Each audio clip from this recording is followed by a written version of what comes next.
guys, good day po sa ating lahat. And today, tax-free po ngayon ang ating Jump Mining Investment. Ayan.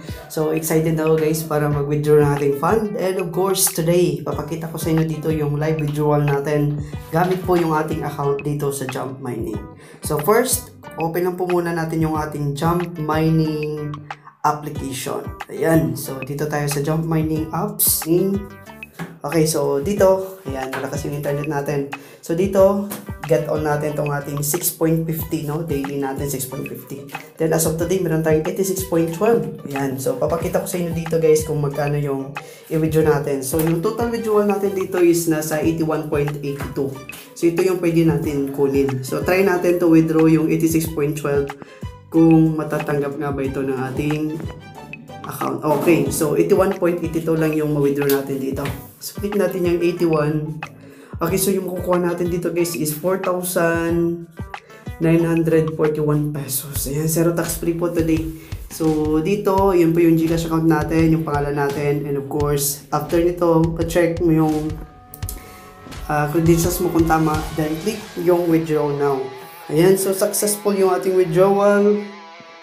Ayan, then click natin yan, gawa natin dito sa ating GCash account. Then as of today, okay, yung GCash natin is tinanggalan natin ng balance, no? I think mga 13 na lang yung balance natin dito sa GCash. Okay, check natin kung magkano nga ba yung balance natin dito. I guess 13 or 10 pesos kasi ito yung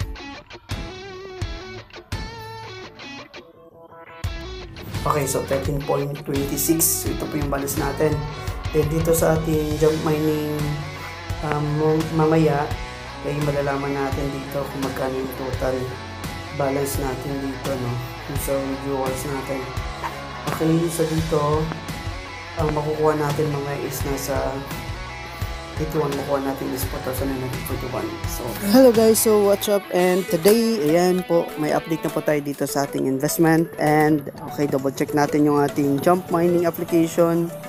Okay, so ayan, titingnan natin today guys yung ating investment and yung ating withdrawal.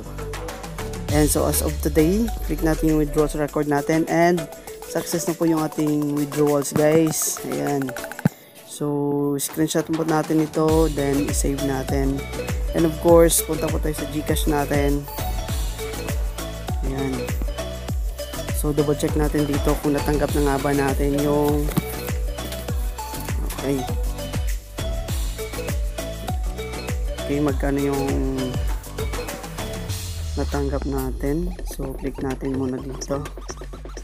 Yung 81, okay, 4,941 pesos. So, check natin kung dito na sa ayan, so 13 yung balance natin kanina. Okay, so nadagdagan ng 400 at saka so ito na 4,941 pesos. So nakuha na nga po natin yung ating in-invest dito at yung withdraw pala natin. Ayan. So, success yung withdrawals natin guys. So, click natin to. Then, click natin dito yung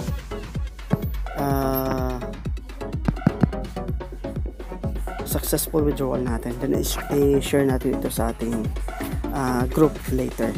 So, ayun guys. Ang ating total balance kanina 13. Then, ito na yung total account natin. No? Kasi nagdagdagan tayo ng 400. Hindi ko alam kung sino nagbigay ng 400 nito.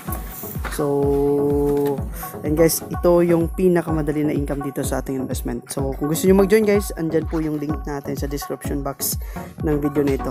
Then, maraming salamat sa panonood and happy earnings everyone!